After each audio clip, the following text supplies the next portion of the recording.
కాబట్టి మీ అందరికీ తెలిసిన మాటలే దేవుని బిడ్డలారా. బైబిల్ గ్రంథంలో 145వ కీర్తన 9వ వచనంలో యెహోవా అందరికీ ఉపకారం రాయబడి ఉంటుంది. చాలాసార్లు చదివి ఉంటారు, చాలాసార్లు మీరు ఆ వాక్యం విని ఉంటారు. దేవుని బిడ్డలారా, యెహోవా దయాదాక్షిణ్యములు గలవాడు. 9వ వచనం కూడా 145. యెహోవా అందరికీ ఉపకారి. ఆయన కనికరమును ఆయన సమస్త కార్యముల మీద ఉన్నవి. ఆ మాట చెప్పుకుంటానికే టైం సరిపోతుంది వాటికి. అమ్మా దేవుని బిడ్డలారా, కాబట్టి యెహోవా అందరికీ ఉపకారి. దేవుని బిడ్డలారా, యెహోవా మన పట్ల ఏం ఉపకారం చేశాడని చాలామంది అంటుంటారు. దేవుని బిడ్డలారా, అన్యులు అంటున్నారు, క్రైస్తవులు కూడా ప్రభుని నమ్ముకున్న వారు కూడా అంటున్నారు, దేవుడు మా పట్ల ఏం చేశాడండి. మేము 30 ఏళ్ళ బట్టి ప్రార్థనకి వెళ్తున్నామండి, 40 ఏళ్ళ బట్టి ప్రార్థనకి వెళ్తున్నామండి, దేవుడు మా పట్ల ఏం చేశాడండి, సమస్యలు ఏంటండి, బాధలు ఏంటండి, కష్టాలు ఏంటండి, ఈ ఇబ్బందులు ఏంటండి, బిడ్డల విషయంలో ఎంతగా మేము భక్తిగా యథార్థతగా జీవించాము, మా బిడ్డలకు వివాహాలు కావట్లేదు ఏంటండి, మా బిడ్డలు చదివించామండి కష్టపడి, మా జీవితంలో మా బిడ్డలకి ఉద్యోగాలు రావట్లేదు ఏంటండి, దేవుడు మా పట్ల ఏం చేశాడండి, ఏం చేశాడు దేవుడి పట్ల. అక్కడ అందరూ ఉపకారం అన్నాడుగా, యేసు ప్రభు అన్నాడు, నేను అందరికి ప్రభుని అన్నాడు. దేవుని బిడ్డ ఆయన ఉపకారం అన్నాడు తండ్రి, కుమారుడు నేను అందరికీ ప్రభుని అంటున్నాడు. దేవుని బిడ్డలను చూడండి, ఇక్కడ దేవుడు ఏం చేశాడు మన పట్ల ఉపకారం. ఒక్కొక్కరు ఒక రకంగా మాకు ఇల్లు ఇచ్చాడండి, మాకు బిడ్డలు ఇచ్చాడండి, మాకు పెళ్లి చేశాడండి, మాకు పొలం ఇచ్చాడండి, మాకు జాబ్ ఇచ్చాడండి, మా బిడ్డలు మంచి చదువు ఇచ్చాడండి, మంచి పరపతి ఇచ్చాడని చెప్పుకుంటారు. దేవుడి బిడ్డ అన్నిటికంటే ప్రాముఖ్యమైనది దేవుడు మన పట్ల ఏ ఉపకారం చేశాడంటే తన ఏకైక కుమారుడైన యేసుని నీ కోసం నా కోసం మన పాపాల కోసం భూలోకానికి పంపించాడు. అదే ఉపకారం. అంతకంటే ఉపకారం ఏం కావాలంటే ఆలోచించగలిగినాడు. యేసు ఎందుకు వచ్చాడు, అసలు యేసు ఎందుకు వచ్చాడు? ఇందాక మనం చదువుకున్న కీర్తనలో 11వ కీర్తన 7వ వచనంలో ఉంటుంది కదా, యెహోవా నీతిమంతుడు నీతిని ప్రేమించేవాడు యథార్థవంతులు దేవుడు ముఖదర్శనం చేస్తారని, యథార్థవంతుల మీదకి బాణ వేస్తానికి చీకట్లో అపవాది కూర్చొని ఉందని. ఏమండి, అపవాది యథార్థవంతులే కానీ దేవుని బిడ్డలారా వారు ఎవరంటే జ్ఞానం లేనోళ్ళు. దేవుడు 36 యోబు గ్రంథం 36వ అధ్యాయము 12వ వచనం చూస్తే జ్ఞానం లేనోళ్ళు అంట, జ్ఞానం లేనోళ్ళు మీదేసిద్దంట అపవాది. సామెతల గ్రంథం 7వ అధ్యాయంలో చూస్తే దేవుని బిడ్డలారా అక్కడ రాయబడిన మాట ఏంటంటే ఒక యవనస్తుడు బుద్ధి లేని వారి మధ్య జ్ఞానం లేని పొడిచేవాడు పడి ఉన్నాడని అక్కడ రాయబడింది. జ్ఞానం లేదు. అపవాది చేసే పని ఏంటంటే నువ్వు అనుకుంటావు నా జీవితం నేను యథార్థవంతున్నే, నేను అనుకుంటా పరిశుద్ధున్నే, నేను అనుకుంటా నీతిమంతున్నే, నేను అనుకుంటా భక్తిపరున్నే, ఆయన భక్తి అవుతుంది అనుకుంటా. కానీ నీ బలము నార్పీసులాంటి అన్నాడు దేవుని బిడ్డ. నీ పరిశుద్ధత నీ నీతి మురుగుగుడ్డుతో సమానం అన్నాడు. యెషయా గ్రంథం 44వ అధ్యాయం 6వ వచనం అనుకుంటా. మురుగుగుడ్డు అంటే మురికి బట్టతో సమానం. అందరం అపవిత్రం అవుతామయ్యా, మా నీతి మురుగుగుడ్డు లాంటిదని అక్కడ యెషయా గ్రంథం 64వ అధ్యాయం 6వ వచనంలో అక్కడ రాయబడుతుంది. మా సరే, ఏది నీతి? నీతి అంటే నువ్వు అనుకుంటే కుదరదు, నేను అనుకుంటే కుదరదు. నేను నీతివంతుని యథార్థవంతుని దేవుడు న్యాయస్థానంలో నిలబడినప్పుడు ఆయన తీర్పు తీర్చినప్పుడు ఆయన తీర్చినప్పుడు నువ్వు నీతివంతుడువో యథార్థవంతురాలువో పరిశుద్ధుడువో భక్తిపరుడువో దేవుడికి ఇష్టంగా జీవించిన వాడు ఆయన తీర్పు తీర్చాలి. కానీ నీకు నీవు నాకు నేను అనుకుంటే కుదరదండి. కుదిరిద్దంటారా? చెప్పండమ్మా. ఎందుకని చెప్పాను దేవుని బిడ్డ, నాకు చాలా తెలియదండి, నేను అడుగుతాను మీకు చెప్పాలి. ఎందుకంటే మీరు బాగా ప్రార్థనలో బాగా నలిగిపోయి వాక్యంలో బాగా ఆడితే నవ్వి నవ్వి నవ్వి పిచ్చి చేసిన వాళ్ళు కాబట్టి తెలుసు. కాబట్టి ఎందుకంటే చెప్పడం కానీ బైబిల్ తీసి చదువుతున్నారు, అదే జ్ఞానం. అంతకంటే ఏముంది? నేనంటే దేవుడు అడుకోవాలి. ఎక్కడ చెప్పాడు ఓప దగ్గర ఎక్కడ ఉందని దేవుడు అడుకోవాలి. ఆ చూసి దాన్ని చూసి అతి దేవుడి బిడ్డ చెప్పడం కానీ తీసేస్తారంటే ఎంత బైబుల్ జ్ఞానం ఉంది అని దేవుడు ఇచ్చాడు. దేవుడు ఒక మనిషికి ఒక కృప ఒక తలం ఇస్తుంటాడమ్మా. దేవునికి స్తోత్రం అది. కాబట్టి దేవుని బిడ్డ యేసు ప్రభు వారు తండ్రి ఏం చేశాడంటే తన ఏకైక కుమారుని భూలోకానికి పంపించాడు. ఆయన యేసు ప్రభు వారు ఎందుకు వచ్చాడు? ఎందుకు వచ్చాడు ఆయన? యేసుప్రభు వారు భూలోకానికి పంపించాడు, ఉపకారం చేశాడు కదా. ఎందుకు వచ్చాడు ఆయన అంటే నిన్ను నీతిమంతురాలుగా చేయాలని, నీతిమంతుడిగా చేయాలి, నీతిమంతుడిగా చేయాలని వేసి వచ్చాడండి. నీతిమంతురాలు అయితే వచ్చే లాభం ఏంటంట అంటే నాలో నీతి లేదనా? నేను నీతిమంతులు చేతానికి వచ్చింది గమనించిన దేవుని బిడ్డ. మత్తయి సువార్త 13:43. మత్తయి సువార్త 13:43. అప్పుడు నీతిమంతులు తమ తండ్రి రాజ్యంలో సూర్యుని వలె తేజస్సు. సరే, ఏంటంట?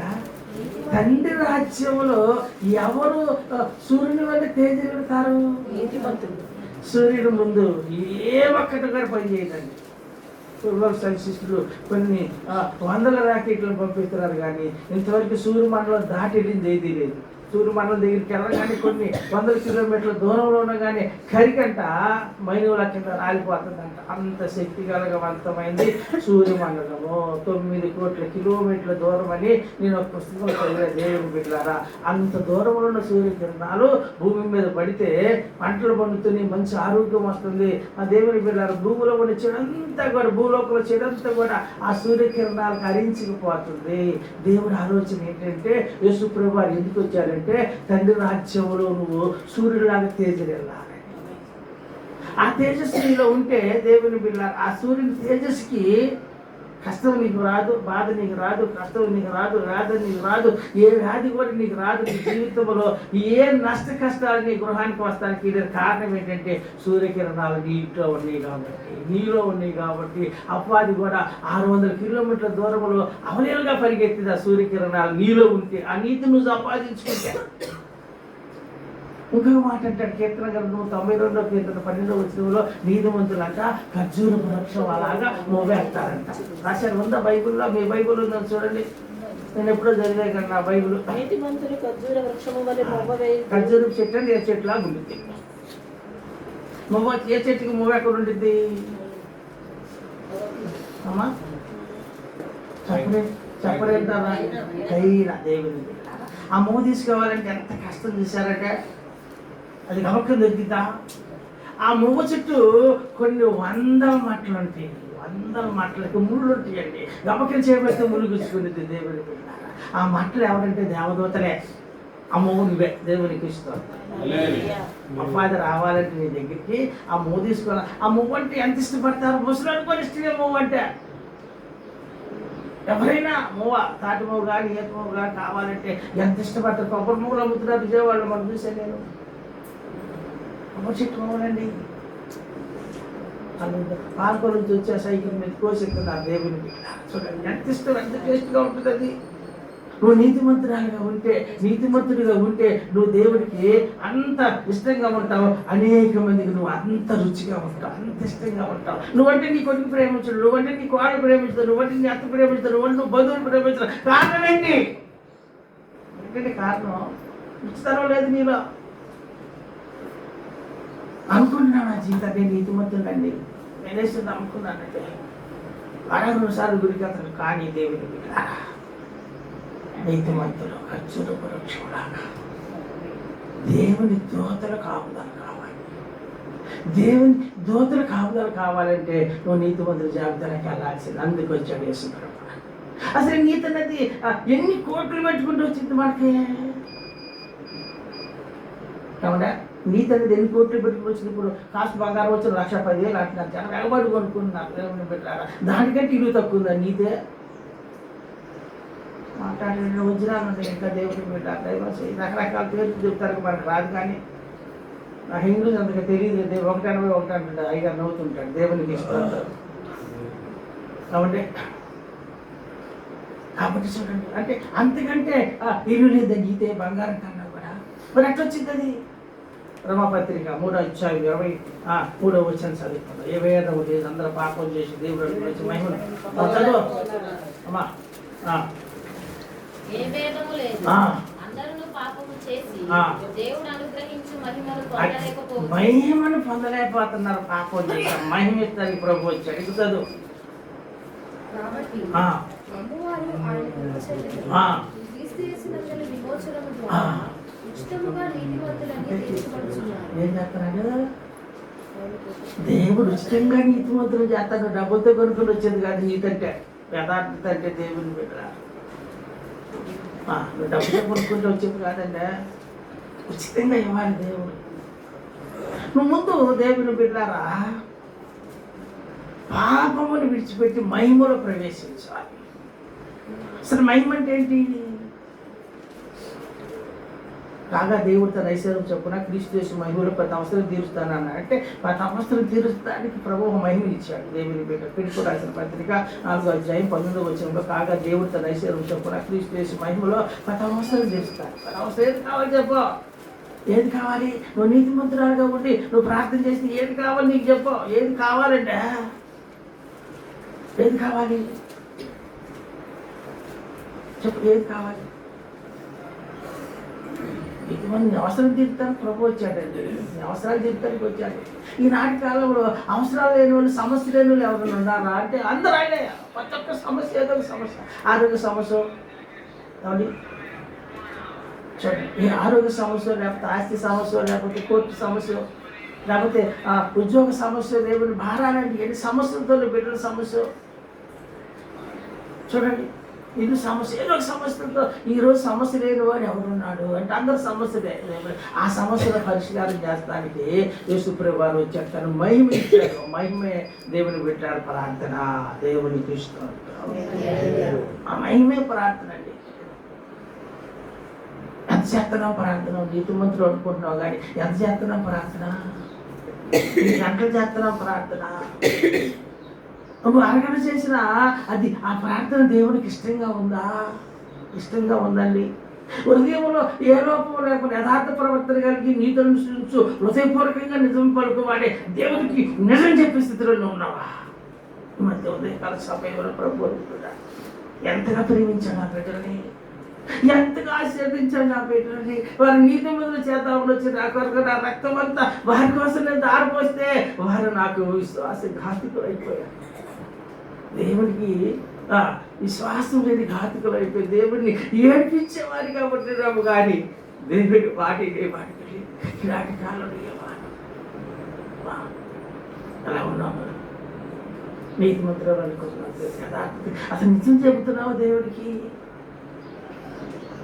నిజం చెబుతున్నావా? అసలు ఈ ప్రవర్తన ఎలా ఉంది? నీతి నడుచు హృదయపు యథార్థ ప్రవర్తన. అసలు యథార్థత అనేది ఎలా వస్తుంది మనిషికి? ఎలా వస్తుంది అది యథార్థత అనేది? ఏం చేస్తే వస్తుంది?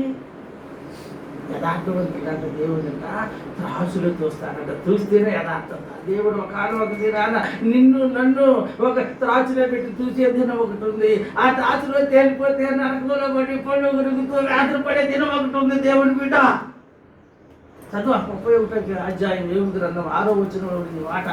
యోబు గ్రంథము 31వ అధ్యాయము 6వ వచనంలో ఒక మాట రాయబడి ఉంటుందండి. నేను యథార్థుడై నా దేవుడు తెలుసుకున్నట్లు న్యాయమైన త్రాసులో చూసానండి ఆయన నన్ను తూచును గాక. ఏం చేస్తానంట అనుకుంటున్నావు నువ్వు? అనుకుంటున్నాను నేను, అనుకున్నానండి నేను అనుకుంటున్నా. నాకేంటి ఏంటంటే 6 భార్యలు ఉన్నారు. ఆదర్శిస్తారు మేడం ఉంది 10 మంది. నేను ఫోన్లో చూసి ఆడికంట 1400 మంది మనవాళ్ళు అంటే నేను ఫోన్లో పెట్టాడు. 12 మంది భార్యలు అంట, వారి సంతానం అంటే 1400 మంది అంట. దేవుడు అనుకుంటున్నాడు. జనం మనుషులు అనుకుంటున్నామండి. అనుకుంటున్నావు నాకేంటి అనుకుంటున్నావు కానీ దేవుడు ఒక దినాన రాజుని ఆ బెల్షస్సరుని చూసినట్టు తిరిగి వస్తాడు. రాజునే చూశాడు. నువ్వెంత రాజు దృష్టిగా 1000 కోట్లు కలిపితే రాజును చూశాడు. దేవుని బిడ్డలారా, ఈ రోజున పనికి వెళ్ళిపోతే రేపొద్దున ఈ నెల నువ్వు శాలరీ రాకపోతే రేపొద్దున వచ్చే నెలలో అప్పులు చేయాలి. ఆ స్థితిలో ఉన్న మనం ఎంత అండి? ఈ రోజు పనికి వెళ్ళిపోతే రేపు ఆహారం లేదు. దేవుని బిడ్డలారా, అసలు మన జీవితం ఎంత అండి? దావీదు అంటాడు, నేను నేల మీద పోయిన నీరు అంటుంది అంటాడు. అది యాకోబు భక్తుడు అంటాడు, నీటి మీద ఆగులాంటి అంటాడు. దేవుని బిడ్డ నీటి మీద పొడుగులు అంటాడు. అప్పటికి అని చెప్పి ఎప్పుడు పోయిపోతే తెలీదు. నీటి మీద ఆవిడ ఎంతకాలం ఉంటుందో మనకి తెలీదు. నువ్వు నా జీవితం కోసం ఎంత విరవీగంగా, ఎంత అదిరిపాటంగా, ఎంత గర్వంగా మాట్లాడుతున్నారండి. చూడండి దేవునికి ఎంత గర్వమో. అంతేగాని సేవకుడు కూడా అంతే. నేను కూడా అంతేనండి. అసలు మమ్మల్ని ఏర్పాటు చేసుకుని దేవుడు ఎందుకు ఏర్పాటు చేసుకునే ఆలోచన అసలు ఏ సేవకుడికైనా ఉందా? ఉందండి. ఆలోచన చేద్దాం. అంటే విమర్శిస్తాం కాదు, వాక్యం చెప్పుకున్నావు తడు, వాక్యం చెప్పుకున్నావు, విమర్శిస్తాం కాదమ్మా. ఇది బయటతో మాట్లాడబోతున్నా నేను రెఫరెన్స్ లేని వాక్యం రియాక్షన్ ఇచ్చింది. 2 గంటలు చెప్పినా 3 గంటలు చెప్పినా వాక్యం చూపించే నేను ప్రసంగం చేస్తాను. కానీ నువ్వు లోక సంబంధమైన మాటలు పెట్టగలరు చెబుతూ నాకు ఉండదు. దేవుని బిడ్డ, దేవునికి స్తోత్రం.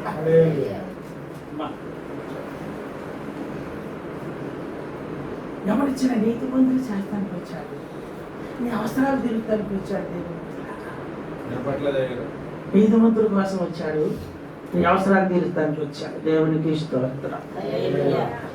ఇంకొకటి ఏంటంటే ముందుకు వెళ్ళిపోదాం. యేసుక్రీస్తు వారు అందరికీ ప్రభువుగా వచ్చాడు. అందరికీ ప్రభు,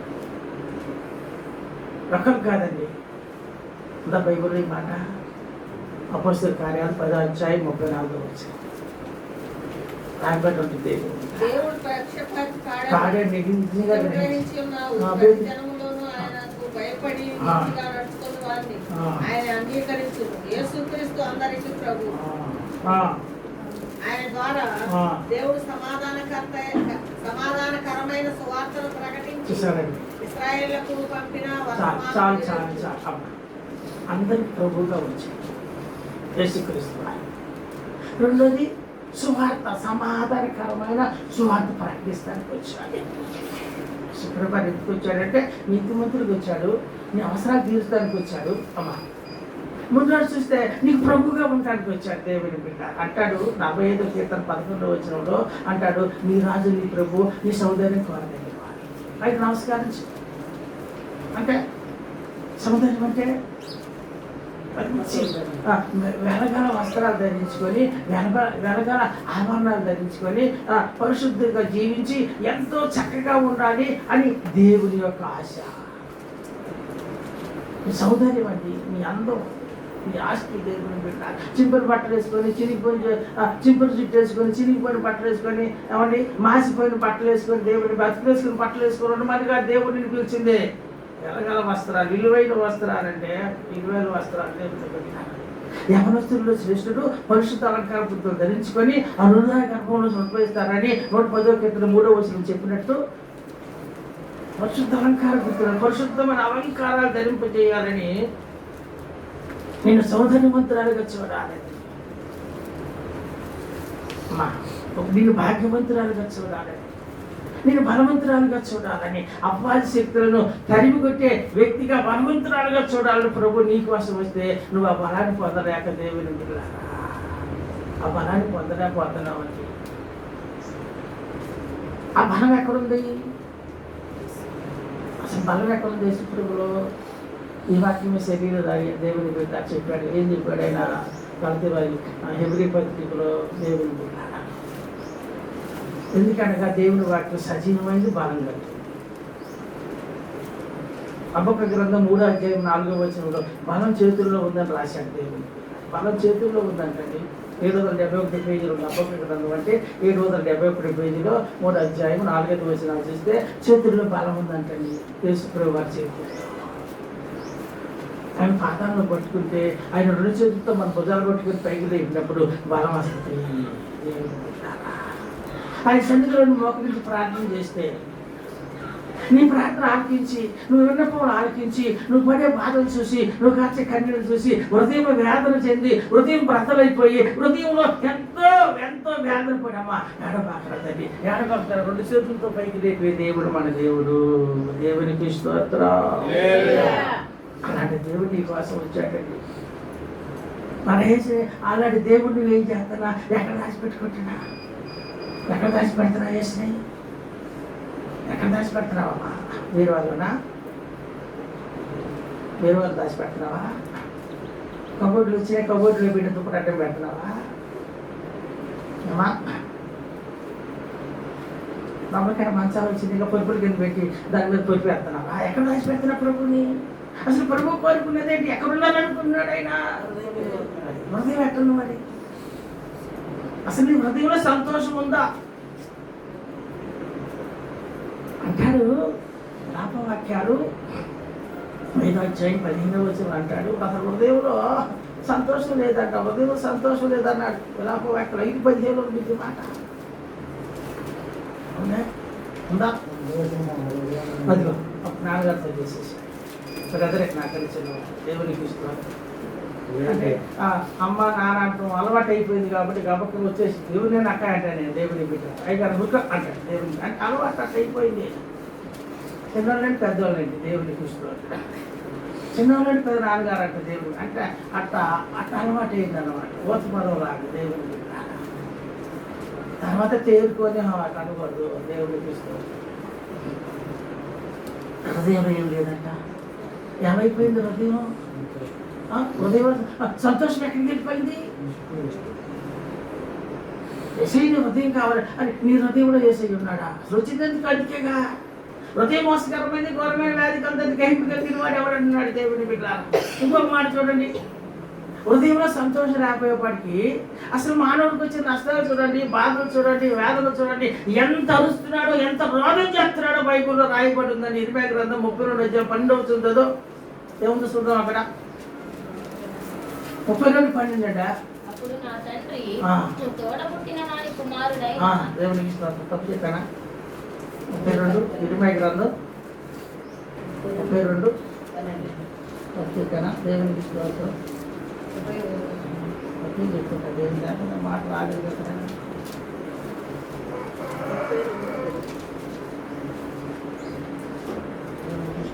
30:12 క్షమించాలి. 30:12 యెహోవా ఇలాగ సెలవిస్తున్నాడు, సెలవిస్తున్నాడు. నీ వ్యాధి ఘోరమైనది, ఏంటట? నీ గాయము బాధకరమైనది. ఉంటుంది తెలుసా ఉంటుంది తెలిసి ఏంటట? వ్యాధి అంటే ఎక్కడ పుట్టింది? హృదయంలో ఎక్కడ పుట్టిందండి? అసలు హృదయంలో పుట్టి శరీరం అంతా పాతేగా. గుండెకాయ ఒక్కటి ఉంటుంది, గుండెకాయ రాకపోతే అవయవాలని పాడైపోతాయిగా. గుండె ఒకటే ఉంటుంది, అన్ని 2 ఉంటాయి, ఊపిరితిత్తులు 2 ఉంటాయి, కిడ్నీలు 2 ఉంటాయి, చెంపేయి బేబేగా అంటారు దేవుని పెట్టారా. అన్ని డబ్బలు చేతులు 2, ముక్కులు 2, కాళ్ళు 2, చెవులు 2, కళ్ళు 2. కానీ గుండెకాయ ఒకటే దేవునికి ఇస్తారు. ఎక్కడ పుట్టిందంటే ఇది? హృదయంలో. ఈ వ్యాధి ఎలాంటిది? అది హృదయ మోసకరమైనది, ఘోరమైన వ్యాధి హృదయంలో పుట్టింది. అసలు ఎందుకు పుట్టిందో, ఎలా పుట్టిందో తర్వాత చదువు. నీ గాయము బాధకరమైనది, నీ పాపములు విస్తరింపగా శత్రువు కొట్టినట్లు నీ గొప్ప దోషమును బట్టి నేను నీకు కఠిన శిక్ష చేసి నిన్ను గాయపరిచి ఉన్నాను. కాగా నీ పక్షమున వ్యాజ్యమాడేవాడు ఎవడో లేడు. చాలా మంది ఎందుకు అడుగుతాడు? అసలు ఎందుకు అడుగుతాడు? నీ పక్కన వ్యాజ్యమాడేవాడు ఎవడో. అసలు నీ వ్యాధిని, నీ ఘోరమైన వ్యాధిని ఏం చేసేవాడు వైద్యుడు ఎవడండి? ఎవడు? అందుకేసి వచ్చాడంటే అందుకే ప్రభుని నమ్ముకోవాలండి. అందుకే ఆయన కోసం నువ్వు ప్రార్థన చేయాలంటే. ఈ వ్యాధి ఎలా ప్రారంభమైందంటే హృదయం అంట కఠినమైపోయిందంట. కఠినమైపోతే కారణం ఏంటంటే హృదయానికంట కొవ్వు పట్టిందంట. కొవ్వుతో హృదయం మూసేసిందంటండి. మాంసాలలో నాన్ వెజ్ మాంసాలలో క్రూవ్ ఎంత రుచిగా ఉండిద్దు, ఎంత తినాలి. తర్వాత వచ్చింది దేవునికి స్తోత్రం. నేను ఒక పుస్తకం చదివా దేవుడి. ఆ పుస్తకంలో ఏం రాయబడిందంటే సంవత్సరానికంతా దేవుని బిడ్డలారా 55 కోట్లు పన్నులు జరుగుతున్నాయంట. పంచమాసం 55 కోట్లు. ఈ గొడ్లు అయితే 35 కోట్లే, అయితే 55 కోట్లు అంట. చూడండి, ఎందుకంటే చాలా రుచిగా ఉంటుంది, కొవ్వు పెట్టుకుంటుంది, కరకరలాడిద్ది అంట దేవుడు రాసిన పుస్తకంలో. దేవునికి స్తోత్రం. దానివల్ల స్ట్రోకులు, హార్ట్ అటాక్. ఇక్కడ ఏమైపోయిందంటే హృదయానికి కొవ్వు పట్టిందంట దేవునికి. వారి హృదయం కఠినం అయిపోయిందంట. వారు గర్వంగా మాట్లాడుతున్నారంట. గర్వం ఎక్కువైపోయిందిగా. రాజు అంటాడే గర్వాన్ని పట్టింది కుష్ఠరోగి అయిపోయాడు దేవుని బిడ్డారా. నొసను పుట్టింది కుష్టి తీసుకెళ్ళి ఊరు బయట పడేశారు 2 ట్రస్ట్ ఆవిడలో. ఎవడు విజయరాజండి? రాజండి 54 సంవత్సరాలు ఏదో ప్రజలు రాజుగా పరిపాలన చేశాడండి. చూడండి, ఆయన పుట్టింది కుష్టి. యాజకుడు చేయాల్సిన పని ఈ యాత్ర దోపయాత్ర కుష్టి పుట్టింది. అసలు 80 మంది సేవకులు ఉన్నారు అక్కడ.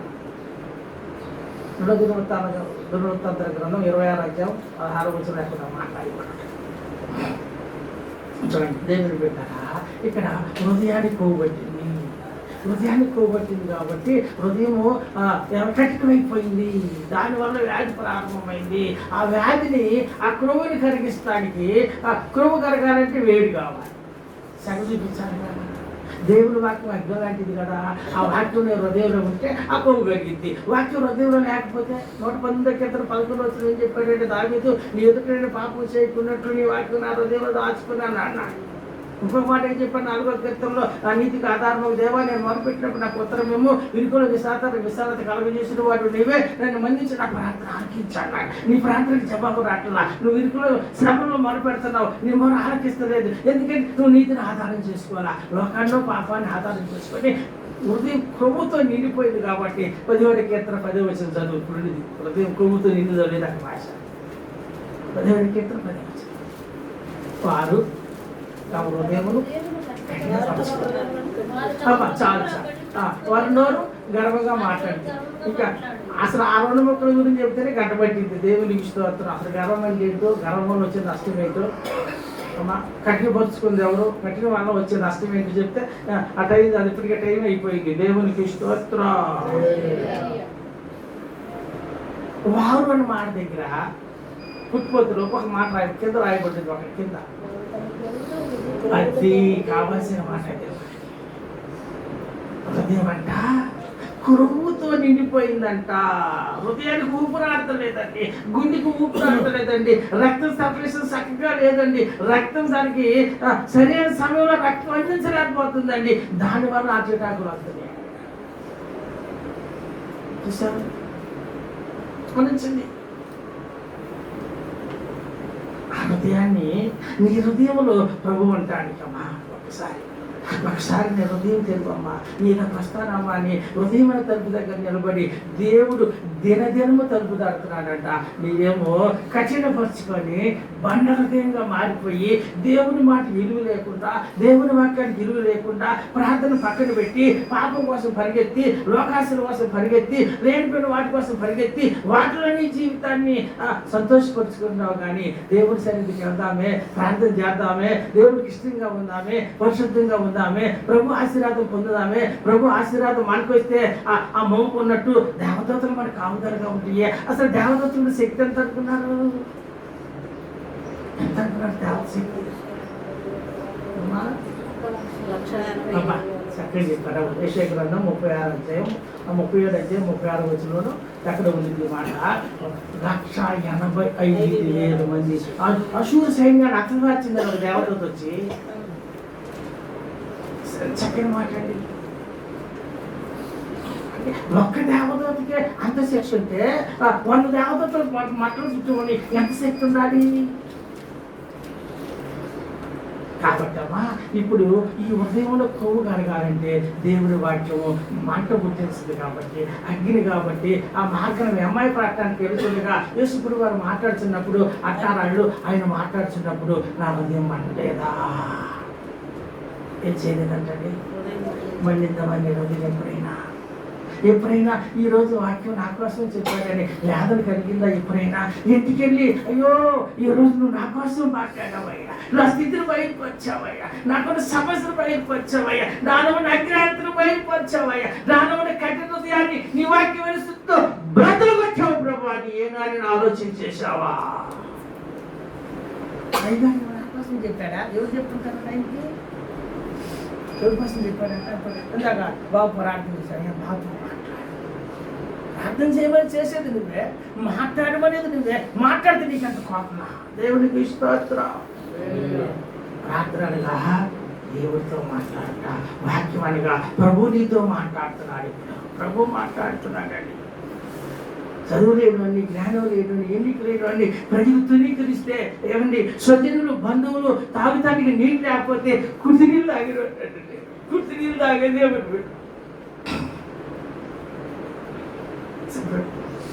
1986 సంవత్సరంలో ఇది బీసీ కానీ దేవుని బిడ్డని కుప్పలు పెట్టారు.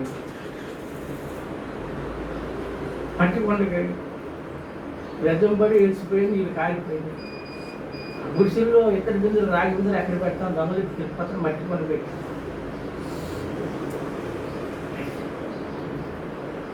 అభినేత్రిగా మంచిది.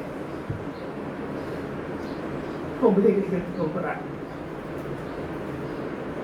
నా పేరు ఎవరా కొబ్బడా ఊరే నీకు నువ్వు అంత ఊరికి పోతే అక్కడికి తగ్గుకో.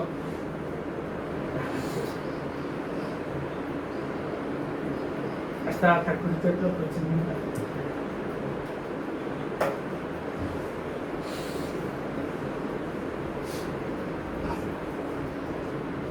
దేవుడు మాట్లాడుతున్నాడు. ఏనాడే నా రోజు నా పక్కన మాట్లాడు. నా స్థితిని జ్ఞాపకం చేశాను. ఏనా స్థితిలో ఉన్నప్పుడు అని జ్ఞాపకం చేసుకున్నావయ్యా. హృదయానికి కోపంతన కారణం ఏంటంటే నీలో ప్రార్థన లేకపోతుంది. నేను ప్రార్థన దగ్గరికి వచ్చేస్తుంది దేవుడు చెప్పాలని చాలా మాట్లాడు. ఇప్పుడు దినాన్ని బట్టి ఉపవాసం వచ్చి ప్రార్థన చేస్తాను. అయ్యా నీళ్ళతో మాట్లాడాలి ప్రభావ, నువ్వు మాట్లాడుకుంటూ చూడద్దు. నాకే వచ్చు.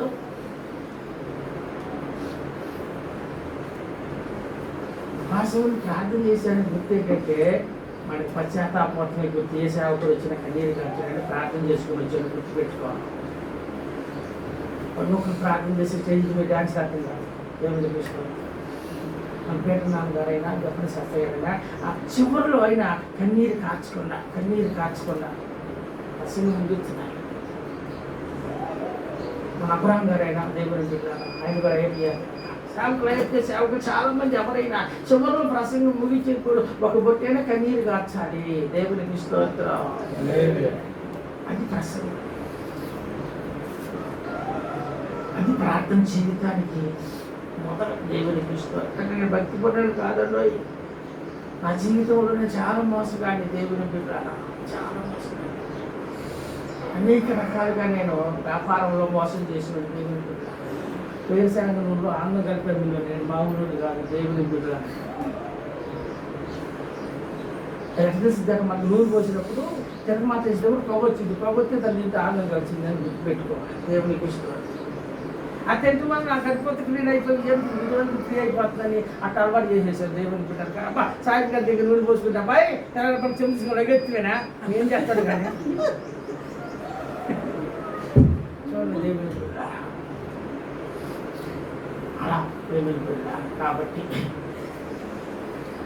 చూడండి ఇప్పుడు హృదయం ఏనాడైనా యేసయ్య నీ హృదయంలో ఉండాలి. నీ హృదయాన్ని బట్టి నీ కొవ్వు పోవాలంటే దేవుని బట్టి నీ హృదయం మండలేదా, ఆ హృదయం మండలేదా అని మాట్లాడుతున్నప్పుడు నువ్వు మాట్లాడయ్యా, నువ్వు మాట్లాడు ప్రభావ, నేను సరి చేసుకుంటానయ్యా, నేను సరి చేసుకుంటాను కదా నీ సన్నిధికి వచ్చింది. నేను ఇంట్లో ఉండలేకాదు నీ సన్నిధికి వచ్చి నువ్వు మాట్లాడితే నేను సరి చేసుకుంటానని ఎంతమంది సిద్ధపాటు కలిగి ఉన్నావు. దేవుని నువ్వు మాట చెప్పనా, తల్లిదండ్రులు ప్రార్థన పడలే, బిడ్డలు బలహీనలు అయిపోతానికి కారణం ఎవరు? కాబట్టి నువ్వు అనుకుంటావు నేను నీతిమంతురాన్ని యథార్థవంతురాన్ని అనుకుంటున్నావు, నేను ప్రార్థన పట్టు అనుకుంటాను. కానీ నీలో ఉన్న లోపం ఏంటంటే నీకు తెలియదు. ఎలా తెలియదు అంటే పెద్ద కొడుకునేమో తండ్రి ప్రేమిస్తే చిన్న కొడుకునే తల్లి ప్రేమించి ఎవరైనా స్వార్థమైన చిన్న చూపులో అయ్యా. అవునా? ముగ్గురు ఆడపిల్లలు పుడితే ఆ ముగ్గురు ఒక రాష్ట్రం సెంటర్ పేపరే, ఈ పేపర్ ఇటు పడింది, ఈ పేపర్ ఇటు మధ్యలో మనం నలిగిపోతాం. కానీ చూస్తే పెద్ద మంది చూస్తారు, చూస్తే చిన్న మంది చూస్తారు, మధ్యలో దానికి వచ్చిన మంచి ఎత్తిపై సాంబార్ దేవునికి ఇష్టం. అంతేనండి. చూడండి ఇక్కడ యాకోబు కూడా చేసిన పని అయితే, యాకోబు అన్న ఇసాకు చేసిన పని అయితే ఏసావుని ప్రేమించాడు. పిల్లలు కావాలి ప్రభు అని ప్రార్థన చేశాడు.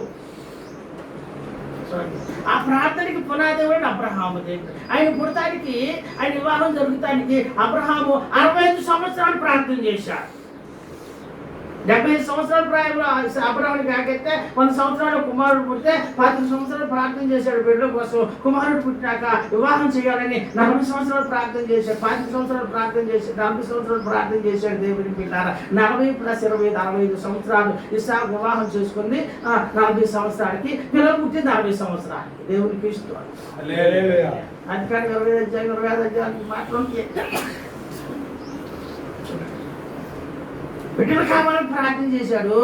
ఆమె ఏం చెప్పిందంటే రేపకమ్మ కూడా ప్రార్థన చేసింది. అయ్యా నాకు అంటే నీ కడుపులో 2 జనాలు ఉన్నారమ్మా, పెద్దవాడు చిన్నవాడికి దాసుడైపోతానని చెప్పినప్పుడు ఎంత దాసులు అవుతుంది అయ్యా, పెద్దవాడు దేశభక్తులు కాబట్టి పెద్దవాడికి ఆస్తి దాచి ఇవ్వాలి కాబట్టి ఆడి భాగం వాడికి ఇవ్వాలి కాబట్టి ఆడి ప్రయోజకులు కావాలని ఆలోచన కావాలి. దేవుడు చెప్పిన దేవత చెప్పిన ఈనాటి కాలంలో మార్పు లేదు. మానవుడు ఎంతమంది ప్రసంగులు వచ్చి వేదన కలిపి ప్రసంగం చేస్తున్నా హృదయాన్ని మారుతున్నదంట. హృదయాలు కఠినమైపోయిందమ్మా. కొడుకు పుట్టాడు, 2 కొడుకులు పుట్టారు. అమలు చూసుకో, ఇక సంతోషం, ఇంకా ప్రార్థన లేదు దేవునికి. పెద్దవాడేమో తండ్రి అంటే ఏసాకు అంట, ఏసావుని ప్రేమించాడట. చిన్నవాడంట తల్లి అంట యాకోబుని ప్రేమించిందంట దేవుడు. ఏసావు చూస్తే ఏమైపోయాడు? విషయాన్ని అయిపోయాడు. ఇప్పుడే పత్రికలో చెప్పినట్టు దేవుడు కోసం తిండి కోసం అండి, తిండి కోసం పరిస్థితి అయిపోయాడు. దేవునికి స్తోత్రం. చనిపోయాడు. కాయగూరు భూస్థాపన చేశాం. తుడాన్ని తీసుకెళ్ళి అప్పుడు పెట్టి పాఠాలు ఇస్తారు, తలమాలు చదువుతారు పాటలో పెట్టి. ఆ పాఠాన్ని మీద పెట్టినాను. 9వ తారీఖు తినాలి. కుటుంబ సభ్యులు కానీ, రక్తవతులు కానీ, అన్నదమ్ముల పిల్లలు కానీ, వారికి పుట్టిన బాబాయిలు కానీ, వీళ్ళు మొత్తం ఆంజనాలు కుటుంబ సభ్యులు తినాలి. దేవుని పెట్టారు అన్నారు. ఎట్టగాని ఎలా రాడుగాడికి అన్నం పెట్టాలి అనుకుంటున్నాను. దేవుని మిస్తున్నారు ఎట్టగాని అన్నం పెట్టాలి. వాడిని ఆడేది చదువుతారు అంటారు. చూసుకో నేను పెట్టుతా చూడు అంటారు దేవుడు. నేను మా పాస్టర్ మా ఇంటి మేము సారీ బియ్యం ఉన్నాం, మా క్లాసులో పెరిగానని తింటాను. బాబు దగ్గర చెప్పారు దేవుని. వాళ్ళు వచ్చి రండి అంత ఇబ్బంది భోజనం చేద్దారని కాకేసారు, కాకేసుకుంటారు అన్నదమ్ములని కాకే. అరే వాళ్ళని కాకే ఎక్కడున్నాడు చూడండి వచ్చారు. ఏంటి బాబాయ్ చూసారు అన్నది తింటారు బాబాయ్ ఓకే చదువుకొని గాలి చదువుకొని పక్కన కూర్చున్నా అయినప్పటికీ తీసుకుంటాం. అది నేను తిన్నాను కదా బాబాయ్, అలా నాకు పడతాం. అసలు రోడ్డు మట్టి కడుపులో మంట ఎత్తి నీకేం తెలిసిన బాధ చెప్పుకునే పని కాదు. అదే పెరిగాడు తింటామా తీసురా పెరిగాను. మా నాన్నగారు మనమైతే తినేస్తాం, దేవుడు ఉన్నాడే దేవుడే చూసుకుంటాడు అంటావా? అట్ట ఎవరన్నాడు? యాకోబు అన్నాడు తండ్రి దగ్గరికి ఇసాకు దగ్గరికి అన్నాడు, ఇంత శ్రేష్టంగా నీకు ఈ ఆహారం ఎట్ట పుట్టిందంటే దేవుడైనా ముందుకు పంపించాడు. అది కాలం 27వ అధ్యాయము 20 వచ్చి మాట్లాడిద్దండి. దేవుడు పంపించాడంటే చూడండి, ఎవరి మీద ఎత్తనాను ఎంత. అప్పుడు ఇస్సాకు నా కుమారుడా ఇంత శీఘ్రముగా అది నీకెట్లు దొరికినది అన్నాడు. నీ దేవుడైన యెహోవా నా ఎదుటికి నా దేవుడు అట్లా బయటకు నీ దేవుడు పంపించాడయ్యా నీ కోసం. మనం చేసే పని ఏంటంటే తినేసేది దేవుడే చూసుకుంటాడు. అమ్మాయి దేవుడు గొప్పడు కదా, అంటే నా కోసం ప్రాణం పెట్టాడు, ఆ మాత్రం చేయలేడు. గమనించింది దేవుని మాట అంటే ఇక్కడ చిన్న చూపు చూస్తూ నేర్చుకున్నా. తండ్రి ఒక చూపు, తండ్రి ఒక చూపు, తండ్రి ఒకరు ప్రేమిస్తూ తండ్రి ఒకరు ప్రేమిస్తూ అత్తంటే కోళ్ళకి చిన్న చూపు, కోళ్ళంటే అత్తకి చిన్న చూపు. దేవుని బిడ్డలారా చూడండి, ఒక ఆఫీసులో పనిచేస్తుంటే ఒక యజమాని పెద్దోడు చిన్నోడు చిన్న చూపు చూస్తుంటాడు. దేవుని టీచర్లు ఉన్నారంటే దేవుని బిడ్డ ఒకరు ఒక చూపు, ఒకరు ఒక చూపు, పిల్లలు ఒక చూపు, చిత్రం ఒకరు ఒక చూపు చూస్తుంది. ఎంత చిన్న చూపు అండి, చిన్న చూపు అమ్మ. చిన్న చూపు చూడటం వలన ఏమవుతుంది? కుటుంబాలు అపవాది కూడదోసేస్తుంది, దాన్ని పాతాళము తొక్కుతుంది, కష్టాలు పాలు చేస్తుంది. పెద్ద కొడుకు ఏసావు ఏమాత్రం బాగుపడ్డాడు, చిన్న కొడుకు ఏమాత్రం బాగుపడ్డాడు. చివరికి తన తప్పు తెలుసుకొని తనకున్న నడవడేట్టు తెలుసుకొని అలా చిన్న మాట చెప్పాడు. ఎవరైనా అంటే యాకోబుని కాదు నాన్న ఏసావు నేను అబద్ధం చెప్పాడండి. తండ్రి దగ్గర నిజం చెబుతుంది, తన జీవితంలో రాలేదు కాబట్టి 20 సంవత్సరాలు తిండి లేకుండా, నిద్ర లేకుండా, వస్త్రం లేకుండా, భార్యకుడంతో సంతోషం లేకుండా, కప్పుల మధ్యను, తోడేల మధ్యను, సింహాల మధ్యను, అయ్యో మురకాల మధ్యను నరక యాత్ర పెట్టుకొని ప్రాణాన్ని గుప్పుట్లో పెట్టుకొని ఏ రాత్రి ఏమొచ్చిందో, ఏ మేకలు లాక్కెళ్ళిపోయిందో, ఏ కుటుంబం ఏ గురి తక్కువపోయిందో అని వేదన పడ్డాడు 20 సంవత్సరాలు. ఈ నాటకాలను చూస్తుంటే వచ్చిన రోగం రేపు రావట్లా, రేపు వచ్చిన రోగం ఎల్లుండి రావట్లా, ఎప్పుడే జరిగిందో తెలియదు, రోడ్డుకి ఇంటికి తిరిగి వస్తాడో తెలియదు, బాత్రూమ్కి బయటకు వచ్చిందో రాదో తెలియదు. దేవుని బిడ్డలారా ఎంత భయంకరమైన స్థితిలో ఉన్నామండి. అసలు ఆ స్థితిని గురించి ఏనాటిని ఆలోచించావా? ఏమన్నా తప్పు అయితే దేవుడు చేశాడా? ఎంత ప్రేమిస్తాడు దేవుణ్ణి? ఏమో చేసిందే చిరసూపు చూస్తున్నా దేవుని ప్రేమిస్తుంది జాగ్రత్త. అవునే దేవుని బిడ్డను ప్రేమిస్తుంది నీ చేత కదా. ఒకప్పుడు 100 మంది సేవకుడికి విశ్వాసానికి ఒక సేవకుడి, కానీ ఇవాళ ఒక విశ్వాసకి 100 మంది సేవకుడు. దేవునికి స్తోత్రం. నిజంగా చేస్తుందనుకో, ₹1,00,000 జీతం వస్తే 10,000 ఇస్తారు. 10 మంది ఫాస్ట్గా కాకేసి 10 మందికి ఇస్తారు. 10 వందలు, 10 500, 10 1000 కానీ నీకోసం నువ్వు ఉద్యోగం మొత్తానికి, నువ్వు పెళ్లి చేసుకుంటానికి, నువ్వు బిడ్డలను కనడానికి, నీ కారుకు తేలిక అవుతానికి, నీ బిడ్డలు ప్రయోజకులు అవుతానికి, నీ బిడ్డలు ఇతర దేశానికి వెళ్తానికి ప్రార్థన చేస్తుంది ఎవరో? ఆలోచన లేదండి. విమర్శిస్తుగా దేవుని బిడ్డలు లోపల సంగతి చెప్తున్నాను. దీన్ని లేకపోతే పుస్తకం కంటే మా తమ్ముడు గారి పిల్లడికి 10 సంవత్సరాలు మేము పెంచాం వాడికి. మాకు లేకపోయినా ఆ రోజు మా పరిస్థితి కూడా అంతే. మాకు లేకపోయినా ఆడికి పెట్టి నీళ్ళు దాకా కొనుక్కొని తినాను. నేను వాడు చదివి ఈనాటి కాలంలో సాఫ్ట్వేర్ ఇంజనీరింగ్ చేస్తూ పెళ్లి కాకపోతే నెలకి 4,000 పంపించేవాడు. పెళ్ళైనాక 5 సంవత్సరాలు ₹1 పంపిస్తారు. ఏంటంటే నువ్వు బాబా మాకే సాగుతుంది, 1,50,000 సాగుతుంది అంటాడు. చూసారండి, ఎంత ప్రార్థన చేసామండి. అలాగే మనం ఆలోచన చేద్దాం. ఏం చేస్తున్నాం, మనం ఏం చేస్తున్నాం చూసుకోండి. మాకేమంటుంది, మొన్న నేను అక్కడికి ఎవరైనా హైదరాబాద్ ఆయన తిరిగితే సతీష్ కుమార్ గారికి 10,000 ఫోన్ పే చేశాడు. అయ్యా చేసిందండి 10,000 ఏ పెట్టారా నీకు? ఏ రాసి నీ గురించి ప్రార్థన చేశాడా? అసలు నీ పేరు ఆయన తెలుసా?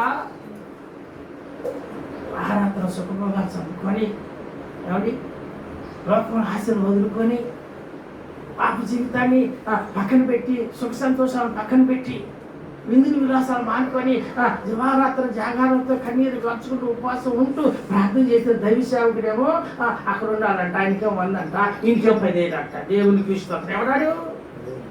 ఏనాడు నీ కోసం ప్రార్థన చేశాడా? నీ ఇంటికి వచ్చాడా? అయ్యా నేను నెలకు 10,000 పంపిస్తున్నాను అయ్యగారు, మా ఇంటికని మా నాన్నగారు తెలిపారు, ఒకసారి రాయ భూస్థాపన చేస్తానంటే ఏమంటారు తెలుసు? అయినా మీ పాస్టర్ గారి దగ్గరికి వెళ్ళాను. ఆయన చెప్తాడు నీకు బుద్ధి, నువ్వు పాస్టర్ గారి దగ్గరికి వెళ్ళు, మీ పాస్టర్ గారు చేస్తాడు, నేనే వస్తా ఎక్కడి నుంచి అక్కడి నుంచి రావాలంటే. అదే చిన్న సూపర్. ఒకనొక సూపు చూడబాకు. దానివల్ల నువ్వు నష్టపోతున్నావు. మనం దానివల్ల శ్రమలు కొని తెచ్చుకుంటున్నాం. మనం దానివల్ల మన బిడ్డలు ప్రయోజకులు కాలేకపోతున్నారు. దానివల్ల మన బిడ్డలండి దేశదిమ్మలు అయిపోతున్నారు, సుఖభోగాలకు అలవాటు పడిపోతున్నారు, వ్యభిచార జీవితానికి దాసులు అయిపోతున్నారు, మత్తు పానీయాలకు బానిసలు అయిపోతున్నారు. ఏమండి బిడ్డలకి ఏం చేస్తున్నారంటే గర్భశోకం కలిగిస్తున్నారు. తల్లిదండ్రులు బిడ్డలు తల్లిదండ్రులకి గర్భశోకం కలిగిస్తే ఈ ఆటను రోజు లేదు, అన్నం తినకుండా ఉన్న రోజు లేదు.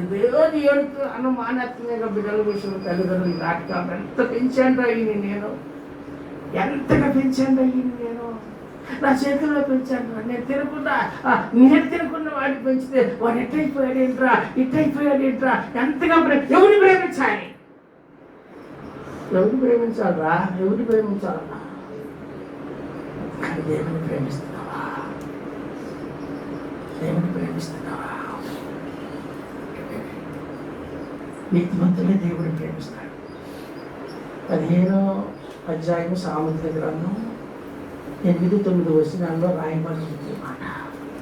యథార్థవంతుల ప్రార్థన దేవుడు ఆలకిస్తాడట, నీతిమంతులు ఆయన ప్రేమిస్తాడని అక్కడ సామెతల గ్రంథం 15వ అధ్యాయంలో 8-9 వచనాలు ఈ మాట. యథార్థవంతుల ప్రార్థన ఆయనకు ఆనందకరము, భక్తిహీనుల మార్గము యెహోవాకు హేయము, నీతిని అనుసరించు వానిని ఆయన ప్రేమిస్తాడు. అందుకు వచ్చాడు యేసయ్య. నేను ప్రేమిస్తానికి వచ్చాడురా, నీకు మహిమ, నీ అవసరాలు తీర్చడానికి వచ్చాడమ్మా యేసయ్య. నీకోసము నీ సౌందర్యం ఇస్తానికి వచ్చాడమ్మా యేసయ్య. నేను తన రాజ్యంలో చేర్చుకోవడానికి వచ్చాడమ్మా యేసయ్య. నీకోసం ప్రాణం పెట్టడానికి వచ్చాడు యేసయ్య. తన రక్తం అంతా కూడా నీకోసమేనండి, నీకోసమే కాలుస్తానికి వచ్చాడు. అపవాదములు పాపం చేసి ఆ పదవిశాఖ దాక్కుంటే అపవాది ఆ ముళ్ళ పొదరికి కట్టేస్తే తండ్రి యెహోవా దేవుడు తప్పించుకొని తను తగ్గించుకొని అపవాది ముందుకెళ్ళి ఆ బిడ్డలు విడిపిస్తుండగా అపవాది సాటంగా వచ్చింది. ఆ రావడంలో దేవునికి ఇష్టం. నువ్వు చెప్పిన మాట నువ్వు చెప్పిన మాట వినలేదయ్యాడు. అందుకే నా వాళ్ళని కట్టేసుకున్నాను అంతే. ఈ కళలో నాది నేను తీసుకెళ్తా. మీరైనప్పుడు అది తీసుకెళ్తారు కాదు, ఆడిది కాబట్టి అటు తీసుకెళ్ళిపోతారు. ఒక దొంగ బుద్ధి నీలో ఉంటే దొంగని బలహీనత నీలో వచ్చి ఇంట్లో ఉంటుంది దేవుని బిడ్డ. ఒక దురలవాట్లని బుద్ధి నీలో ఉంటే ఆ దురలవాట్లు ఇంట్లోకి వచ్చేస్తాయి. ఒక తాగుడైన బలహీనత నీలో ఉంటే ఆ తాగుడు వచ్చి నీ ఇంట్లోకి వచ్చేసి దేవుని బిడ్డలారా నిన్ను చిత్రవద చేసి నిద్ర మానేదో మానేదండి. గొడవలు పెట్టించిందండి. భార్య భర్తలు తగాదులు పెట్టి బిడ్డల మీద కోపం చూపించిందండి. అది అంటే తాగేది అట్టగా మాట్లాడదు కానీ ఆ బలహీనత నీలో వచ్చి నీ కుటుంబాన్ని పాడు చేస్తుందని ఆలోచన నీకు లేదు. అందుకొచ్చాడు ప్రభు, నీకోసం వచ్చాడండి. అందుకొచ్చాడు ప్రభు నీకోసం గొడ్డ దెబ్బతిన కారణం అదే. నీ కొరకు రక్తం కాచిన కారణం అదే. మందికి వచ్చాడు ప్రభు. కానీ నువ్వు గ్రహించలేకపోతున్నావు. చూడండి, గ్రహించలేకపోతున్నావమ్మా. లేదంటే దేవుడి మీద ఎత్తనాం కానీ మనం చేసే పని అవండి. ఈనాటి కాలంలో సేవకులు చెలసూటుంటారు. బుద్ధవాళ్ళని సేవకులు చూడరు. బుధ పాస్టర్ గారంటే సేవకులు పనికిరాదండి. పెద్దలు కొంచెం హోదా పెరిగినాక ఏదో మన అయ్యగారు పిచ్చోడు కాబట్టి మా సందూరు అయ్యగారు నన్ను చూస్తున్నాను కదా అతను ఎవరు కాకేయండి, ఎవరు లెక్క చేసినాడు దేవుడికి ఇస్తున్నారు. నేను ఎవరి దగ్గరికి అన్నను కూడా లేకపోయినా నేను గదిలోకి వచ్చి ప్రార్థన చేస్తే ఏడుతుగా నా బ్రతికెత్తా. ఎవరి మీద ఆధారపడలేదు. నానే పంపిస్తారు.